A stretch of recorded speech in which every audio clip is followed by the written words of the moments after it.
Barcelona were able to defeat Valencia 4-2 at their home. Fermin Lopez scored the first goal, and then we had Lewandowski scoring a total of 3 goals. Yes, ladies and gentlemen, Lewandowski has scored a hat-trick, and he was able to score a hat-trick right after he told to the media that he is here to stay, that physically he feels fine, and that he has no plans to leave in this upcoming summer of 2024. He wants to stay here at Barcelona for the next, at the very least, he said 2 years. He feels like he's ready, and many people were questioning the player, whether he has continuity at the club, is he too old, can he physically still do it at Barcelona? But man, let me tell you, did Lewandowski respond, and he responded not just with words, but with goals, and that is how Barcelona were able to overcome Valencia 4-2. Without this player, Barcelona would have lost 2-1, and so with this hat-trick of Lewandowski, he currently does have 16 goals in La Liga. He's in 4th place and only 3 goals behind first place, which is led by Artem from Girona, who has a total of 19 goals. So congratulations to Lewandowski for the 3 goals. We have Raphinha, who also assisted a goal. Gundogan also assisted a goal, and then we do have Araujo assisting another goal, which I believe was one of Lewandowski's headers. I believe that all players were able to show up tonight, like Koundé, Araujo, Cubarsí, Cancelo, Gundogan, Christensen, Fermin Lopez, Lamine Yamal, of course Lewandowski, and Raphinha. But Xavi Hernandez made 2 changes very early in the game, right after the first half was over, and we got into the second half. Cubarsí and Christensen left the game. The reason why this ended up happening was because Xavi Hernandez knew that Valencia were going to end up looking for mistakes or for fouls in order for Barcelona to get like a red card, or like they tried to fake a foul or something like that, which is why he wanted to take out Cubarsí, because he knew that Cubarsí was somebody young, someone much more inexperienced, and in games like this with the intentions that Valencia were trying to bring, it made much more sense to bring in Inigo Martinez in this match, because he's more experienced and he knows how to take the ball away in a much more respectable way that does not lead towards a potential yellow card or another foul that could also lead to maybe even a penalty, because again, that is what Valencia were looking for. And then he added Sergio Roberto for Christensen in order for us to play faster, more progressive, because with Christensen, many of the players were trying to press Christensen to make a mistake. So to me, it was the perfect substitution and a perfect response to Xavi Hernandez trying to bring Barcelona forward. Now, even though Barcelona ended on a good note, there were some obstacles that Barcelona had to go through, like in the beginning of the game. There were so many mistakes that were being showed by Barcelona, and I'm like, okay, is this going to be a game where they're going to allow the opponent to score many goals? Are we going to go back to the form that we saw in the beginning of this year? Because that is what it looked like. It looked like Valencia were going to end up scoring a lot of goals against Barcelona because of the amount of mistakes that we were doing. Like, for example, it started with Ter Stegen making a huge mistake, trying to finesse or like chip the ball over one of the players. It did not end up working out. I don't know why Ter Stegen did that. I'm like, that is very irresponsible for you to do, especially knowing the predicament that you're in, right? Barcelona have no lead at that moment, and he ends up trying to chip the ball over the player, and it fails, and the ball ends up going straight to the player of Valencia, and he ends up scoring the goal. And I'm like, really, dude? You're really gonna let this be a 1-1 tie? Like, yes, we were 1-0 up, but it does not mean that we should be playing in that type of fashion. Maybe if you're like 6-0 up or like 7-0 up, yes, you can do things like that, but never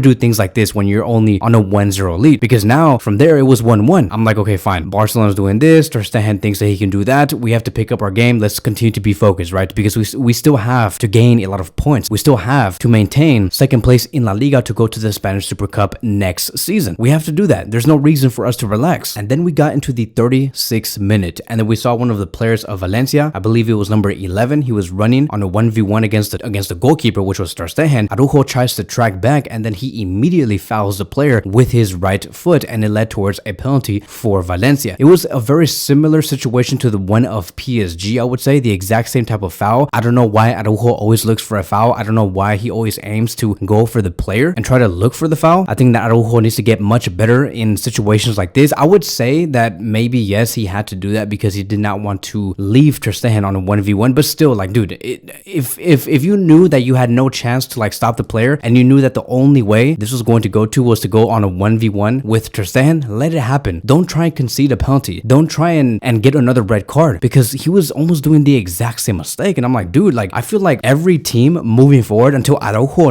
like learns this, every team moving forward are going to try and find situations like this where they can force Araujo to make these type of mistakes and look for Araujo to maybe foul them to get a penalty. And so I'm like, okay, another mistake, another hideous, horrendous mistake, and it was a penalty, and then Valencia were 2-1 up. And then at that moment, I'm like, okay, so we're going to go back, right? We're going to go back to February and January of what we did this year. Did we not learn anything? Like, what type of focus is this? We need to focus. We need to have much more authority. We need to have much more calmness at the back. Like, we're acting like there is no possible way mathematically for us to go into second place and that we're in first place. No, no, we're in second place and there's a chance that Girona could catch up. But Barcelona were not acting like that in the first 20 minutes. And then thank God, the goalkeeper very early in the game got a red card because Lamine Yamal had the ball. He tried to like dribble around the goalkeeper, but he blocked it with his left hand, and it was a handball. And because it was a handball, the ref is like, okay, the goalkeeper cannot touch the ball with his hand outside of the box. It's a red card. And then Valencia had to go down to 10 men. And so thank God that moment happened, because if that did not happen, it would have been much more difficult for Barcelona to go up 4-2 to see this final result. Like, we got very lucky. Valencia ended up with 10 men, and so it was still 2-1, and the only thing that we had to do was to score more than Valencia. Again, I do want to congratulate Fermin Lopez for that amazing header goal. Raphinha was able to make the assist from the left side, by the way. I keep telling everybody here, Raphinha has really bossed the left wing position, and he made the left wing position his. He got an assist by making an amazing cross to Fermin Lopez and scoring the first goal. Like, the reason why we're going even for Bernardo Silva, I'm telling you guys, the reason why we're going for Silva is because we now have an official left winger at Barcelona that actually produces a lot of results and is very effective, and that is Raphinha. Remember how far Raphinha came. Remember about 2 years ago, back on October or November 2022, Raphinha was complaining to Xavi that he could not play on the left wing, and now fast forward about a year and a half later, Raphinha is probably Barcelona's best left winger. And so because we have added another player into the left wing and we lost a player on the right wing because Raphinha shifted to the other side, that is why we are going for Silva. And so we go into the second half, and immediately Barcelona responded with an amazing goal for Lewandowski. He headed the ball after a corner kick. Gundogan gets the assist, and I'm like, okay, great, it's 2-2, let's move forward. A few minutes later, on the 81st minute, after 20 minutes of trying to go for the third goal, Lewandowski scores another header. And then in the dying last few minutes of the match, Lewandowski got an opportunity to try and score a free kick, and man, did he do that. He placed that ball into the top left corner, and I think that the last time Barcelona scored a free kick goal at their home was probably like 2 years ago. So it's been a very long time. And the one lesson that I could probably learn from today would be that Barcelona have improved on corner kicks and on set pieces. We scored a lot of goals tonight through corners and through a free kick. This was something that Barcelona were really doing bad at over the past 2 years under Xavi Hernandez. And so I'm glad that the quality of work that they have been doing through the training sessions is finally working. And so that is it. That is going to be wrapping up today's video. Thank you guys so much for watching, and I will see you guys in the next one.